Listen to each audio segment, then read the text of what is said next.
We're going to take you through some tips for the kettlebell clean now to help you avoid common mistakes. The first thing that we're going to look at is keeping the elbow nice and close to the body, both on the way up and on the way down. So I'll get Rowan to do a couple of reps correctly, and just notice how close his elbow stays to his body. This makes the clean a lot smoother. If he does them incorrectly now and pushes them out too far and brings the kettlebell out too far before pulling it back in, you'll notice what happens. Bang. So if you bring it too far away from your body, it becomes very inefficient, and on the way back up in particular, that's when you'll get impact on the forearm and the bicep, which is the most common complaint with the clean. The next thing that we're going to look at is releasing the grip early. This will also help with a smooth landing and getting the kettlebell in that correct position. If you grip it tightly throughout, you'll find that it'll land too high on your hand, and you'll also have it come over, bang, on the back of your wrist. So if Rowan does a couple correctly, see how early he releases his grip. So he's spearing his fingers through and open his hand right up just to demonstrate how early he actually lets go of the kettlebell. So it's actually somewhere around here. He'll let go completely. If he does it incorrectly and grips really tightly throughout the movement, you'll notice it comes over, bangs him on the forearm. So I'll just get him to do a couple incorrectly. Bang. And bang. So you can see what happens there. Alright, the next thing that we're going to look at is cleaning directly to the rack position. So as much as possible, you just want to get straight from that backswing into the rack position. You don't need to do any extra movement. So for example, you don't need to dip under it as you would with an Olympic clean with a barbell, because we're using what are really very light weights here. Even if you're doing what you think is a heavy kettlebell clean, it's still reasonably light. The other thing that you want to avoid is out to the side and back down, unless you're just setting up for a jerk set. So I'll get Rowan to do a couple of reps correctly facing the camera so that you can see how directly the kettlebell gets up into rack position. No fuss, straight in, back down, and straight back up to the rack. So you want to avoid things like catching it on the elbow, bringing it back in. So I'll get Rowan to do a couple incorrectly. It just makes the movement inefficient, basically. And it will slow you right down. If you're wanting to go at a faster pace for, say, cleans or clean and jerk or anything like that, that will slow you down a lot. Okay, the next thing that we're going to look at is not catching the kettlebell on the forearm. So you don't want this part to take the brunt of the clean.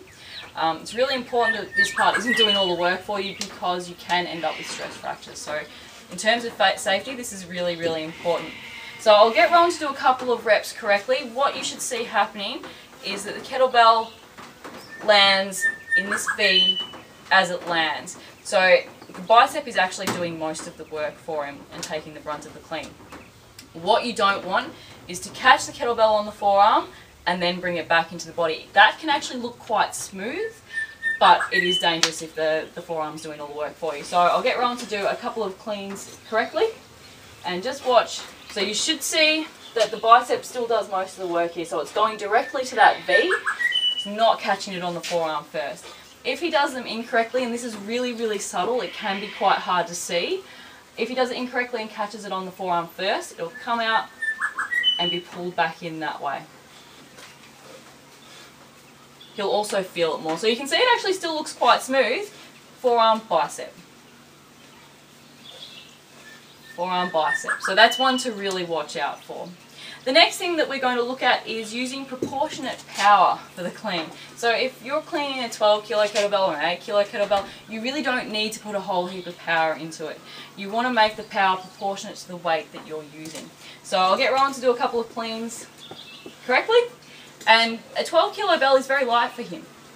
So he's not, all the movement's the same as if he was doing it with a heavier, he's just only applying as much power as is necessary. Because if he tries to apply far too much power, that's when you're going to end up with more impact on your forearms, shoulders, all the rest of it. So I'll get him to do a couple with a bit too much juice in them. Bang. You can see it often also stuffs up the hand position that it lands in.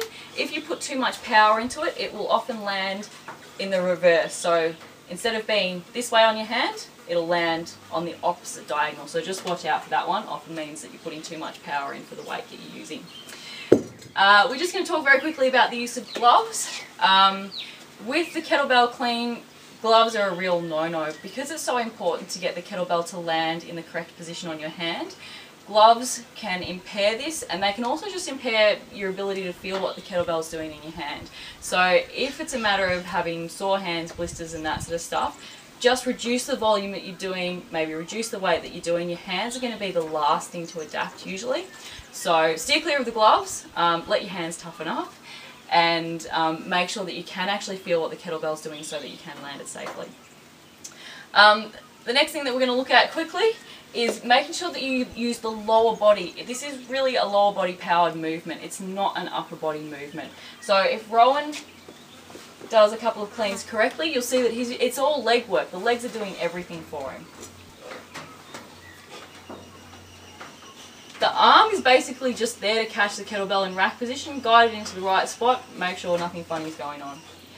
If he does it incorrectly and tries to use his upper body, which is what a lot of strong people will tend to do, you'll see it almost turns into like a bicep curl. So he's tense through the arm, he's tense all through this part here, which is actually, if you're going to do this repetitively or with heavy bells, can turn into a risk for tendonitis. There we go. And it just becomes a clunky, inefficient movement. So make sure that you are using your lower body, very little upper body work. Okay, the last thing I'm going to talk about very quickly as far as tips for the clean go is the use of chalk.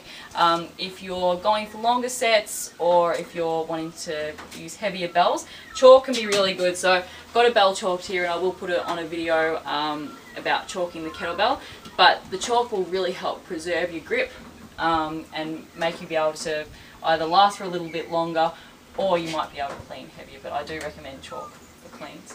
So that's it. There are some really good tips for you to help make sure that you avoid those common mistakes that a lot of people make with the kettlebell clean.